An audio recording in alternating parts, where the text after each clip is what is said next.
Bob Seger became a voice of the American heartland, while Jimmy Page ruled the stage with Led Zeppelin. But behind the spotlight, many rockers whispered the same thing.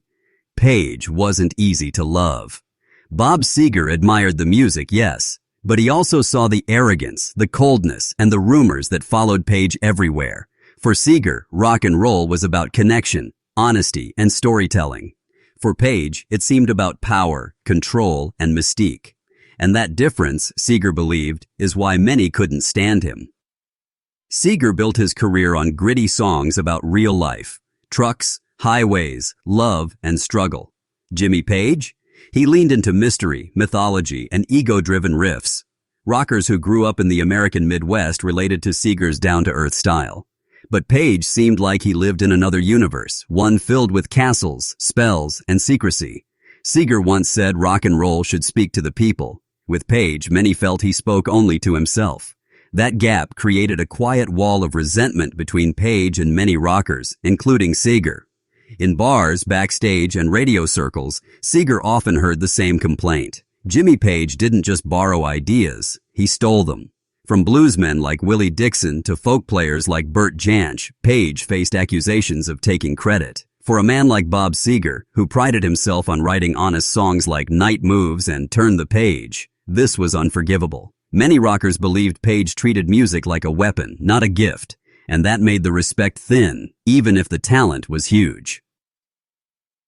Bob Seger's life was about grinding it out. Years on the road, endless small gigs, constant writing. Jimmy Page, meanwhile, built an aura of being untouchable, surrounded by rumors of dark rituals and drug-fueled sessions. For Seger, who worked blood and sweat for every break, Page's godlike image seemed fake. Many American rockers felt the aim. They respected the sound of Zeppelin, but they couldn't stand how Page acted like the rules of life didn't apply to him. Stories from tours in the 70s tell it clearly. Rockers said Jimmy Page barely spoke to opening acts. He would walk past bands without a word, head high, cigarette in hand. Seger, in contrast, was known for kindness, chatting with roadies, thanking crews, and sharing advice. Musicians who played near both men said Seger felt human. Page felt like a wall. That coldness became one more reason many couldn't stand being around him. Seger once joked that if he had Page's ego, he'd never survive Detroit. That was the difference. Detroit audiences would boo you off stage if they smelled arrogance. But Page thrived on arrogance, on mystery, on being untouchable. Seger believed real rock came from humility, working-class stories that people lived every day. To him, Page was the opposite. And it wasn't just Seger. Many other American rockers quietly agreed. By the late 70s, rumors of Page's heroin addiction and obsession with the occult were everywhere. Seger, though never a saint, kept his focus on music and family. Rockers respected him for staying grounded. With Page, they saw someone who let power consume him. Seger once said rock stars should lift people up, but Page seemed to sink deeper into darkness, and that darkness pushed many rockers further away from him. Here's the truth. Most rockers respected Jimmy Page's talent. His guitar riffs shook the world, but respect doesn't always mean love. For Bob Seger and others, Page was a master musician who lacked humanity. They admired his sound, but they couldn't stand his attitude. Seger often said, "Music is about people, not power." That single belief drew a line between him and Page forever. Bob Seger became the voice of everyday life. His songs played in diners, cars, and high school dances across America. Jimmy Page, he became the face of excess, mystery, and rock star isolation. Both men shaped music history, but in completely different ways. Rockers who grew up in Seger's world felt Page belonged to another planet, one they didn't trust and couldn't admire. In the end, the answer is simple. Bob Seger and many rockers couldn't stand Jimmy Page because he represented everything they fought against. Ego over honesty, power over people, mystery over truth.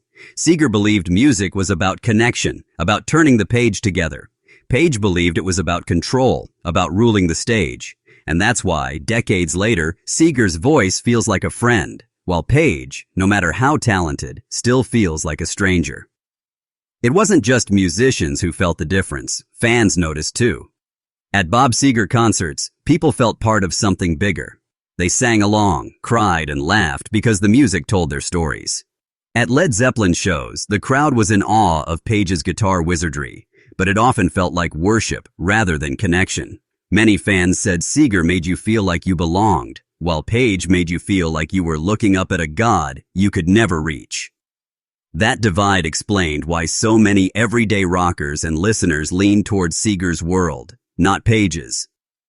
Seger had long, loyal friendships with his Silver Bullet band. They stood by him for decades, built on trust and respect.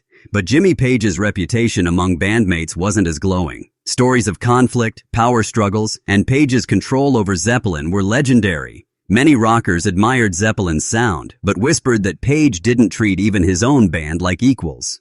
To men like Seger, that was the final line you don't cross, because without trust and loyalty, the music loses its soul.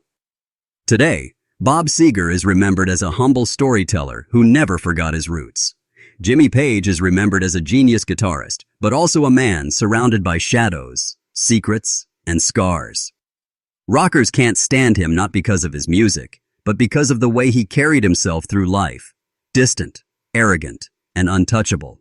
Seger's songs invite you in. Page's riffs keep you at arm's length. That final contrast explains why, even now, one feels like family, and the other like a stranger who never wanted to be known.